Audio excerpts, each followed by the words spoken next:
Hello, shalom, famille glorieuse, bon matin, que Dieu vous bénisse, vous et votre maisonnée, et que toutes les promesses qui vous ont été faites individuellement ou collectivement au plan familial se réalisent sous vos yeux, que ces promesses quittent le spirituel et se réalisent physiquement sous vos yeux au nom de notre Seigneur Jésus-Christ. Je voudrais ce matin vous faire part, chers frères et sœurs, de ma méditation du texte de Philippiens chapitre 4 au verset 5.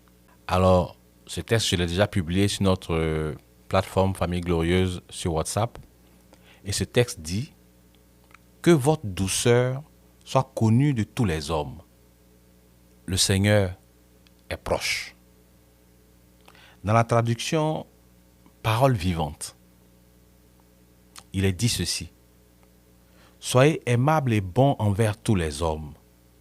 Que tous soient obligés de reconnaître votre douceur et votre désintéressement. Rappelez-vous que le Seigneur est proche. La portion qui m'a interpellé dans ce passage est la partie qui dit « Rappelez-vous que le Seigneur est proche ». Je me suis posé la question de savoir c'était quoi le lien entre le fait d'être aimable, d'être des personnes douces envers tous, et le fait que le Seigneur soit proche. Oui, plusieurs versets parlent déjà dans la Bible de l'amour que nous devons avoir les uns pour les autres. Plusieurs versets parlent également du retour de notre Seigneur Jésus-Christ et de tous les signes qui vont nous permettre de comprendre que son retour est proche. Mais chose intéressante dans ce verset de Philippiens chapitre 4, verset 5, c'est que ces deux éléments sont mis ensemble comme s'il y avait un lien entre les deux, comme s'il y avait un lien entre le fait d'être aimable, d'être doux envers tous et le fait que notre Seigneur soit proche. La douceur, comme le mentionne Galates chapitre 5, le verset 22, fait partie du fruit de l'esprit, comme l'amour, la joie, la paix, la patience, la fidélité, la tempérance, la bienveillance. Il fait partie du fruit de l'esprit.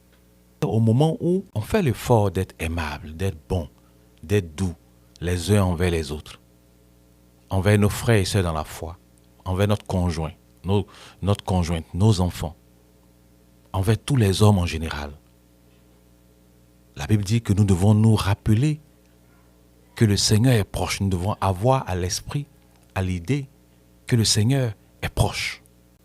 Et dans ces temps de la fin, alors que nous savons que le retour de notre Seigneur Jésus-Christ est imminent, est proche, la Bible nous demande de manifester encore plus cette douceur. Il faut que notre douceur soit connue, vue, reconnue de tous. Il faut que nous soyons aimables envers tous les hommes. Plus on a conscience que le Seigneur est proche, plus on a conscience que notre Seigneur Jésus revient bientôt, plus nous devons être aimables, nous devons être bons, nous devons être bienveillants. Nous devons être bons envers tous nos frères et sœurs en Christ, en particulier, et en général envers tous les hommes. Il y a donc un lien fort et permanent entre ces deux choses. Le fait d'être conscient, de nous rappeler que le Seigneur est proche, et le fait de continuer nos efforts à être aimables et bons envers tous les hommes.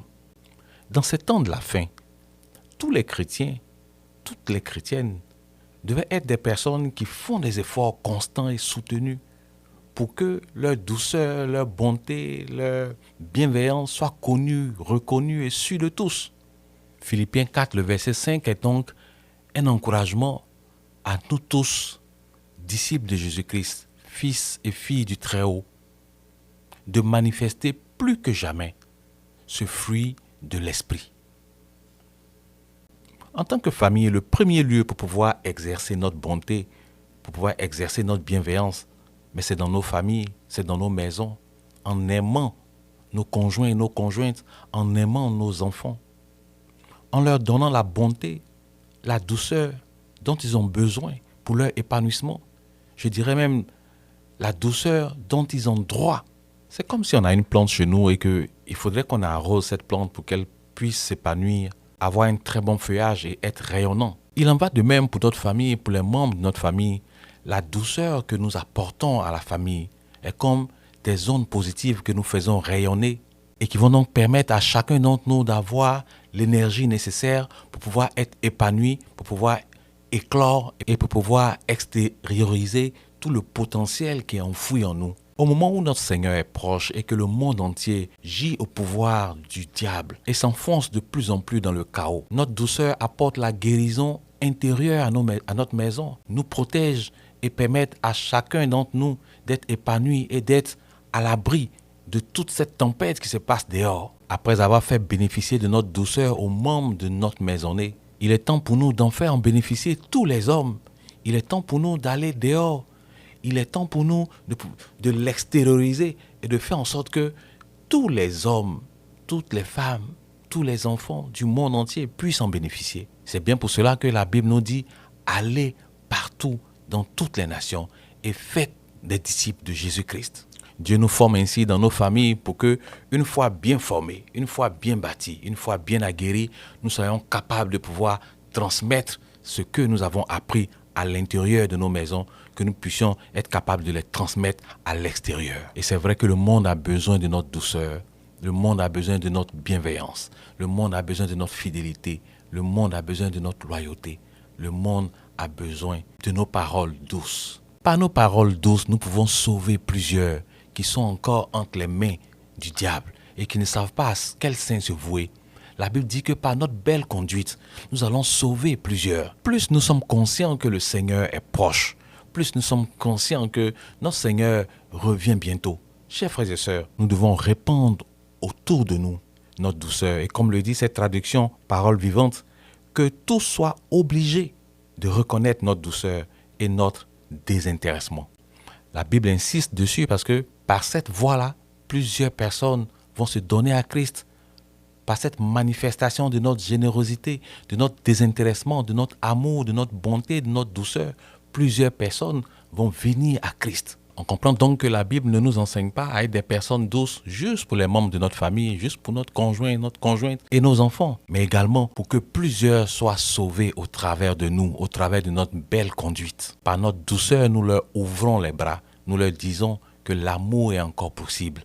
Nous leur disons que la fraternité, la générosité et le désintéressement sont encore des choses possibles. Tous peuvent donc trouver du réconfort auprès de nous. Là où ils ont entendu toujours des paroles blessantes, ils peuvent encore entendre des paroles douces, des paroles qui font du bien, des paroles qui soulagent, des paroles qui guérissent les cœurs brisés et qui soulagent des opprimés. Oui, chers frères et sœurs, nous devons être aimables et bons envers tous les hommes, en étant conscients chaque jour que le Seigneur est proche.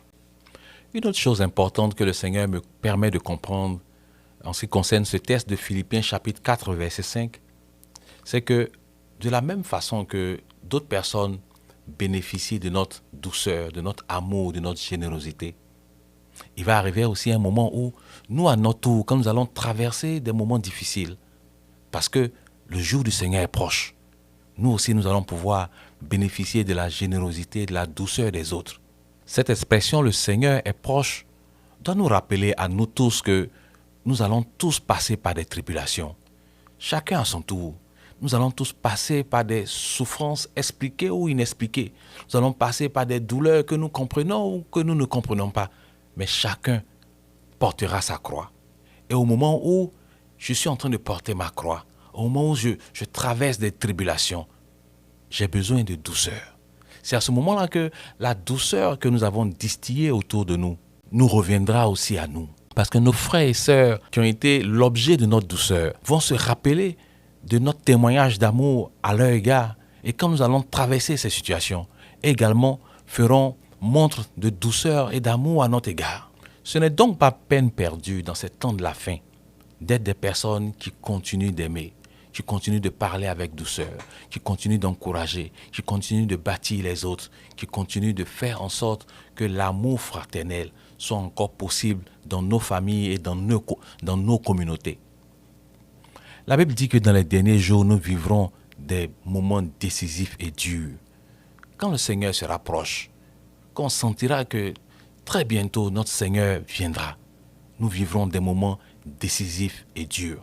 Dieu n'a pas cité des personnes qui seront victimes de la cherté de la vie ou des choses difficiles qui vont arriver. Nous tous, hommes, femmes, enfants, vieillards, nous ferons face à ces difficultés. Et à ce moment-là, on aura besoin également de la douceur des autres. On aura besoin également du réconfort que nos frères et sœurs nous apportent dans cette tribulation que nous traversons. La douceur, l'amour que nous distillons, que nous répandons autour de nous, est comme une graine que nous avons plantée. Cette graine va pousser, cette graine va germer, cette graine va devenir un arbre, cette graine va porter du fruit. Ce fruit-là, les autres en bénéficieront, mais nous également, nous mangerons de ces fruits.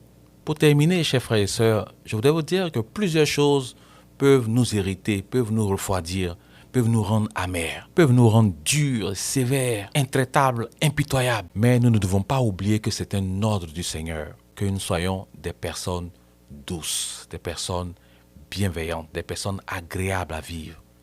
C'est pour ça qu'il nous donne son Esprit Saint. Et parmi le fruit de son Esprit Saint que nous avons reçu, il nous a donné un esprit de douceur, un esprit d'amour, un esprit d'affection les uns pour les autres. Plus nous sommes conscients que le jour du Seigneur est proche, que notre Seigneur Jésus revient bientôt, plus nous devons chérir ce fruit du Saint-Esprit qui est la douceur. Nous devons être de plus en plus doux, car c'est la marque des vrais serviteurs et servantes de Dieu des temps de la fin. Est-ce que le Seigneur nous trouvera en étant toujours doux? Est-ce que le Seigneur nous trouvera en étant toujours joyeux?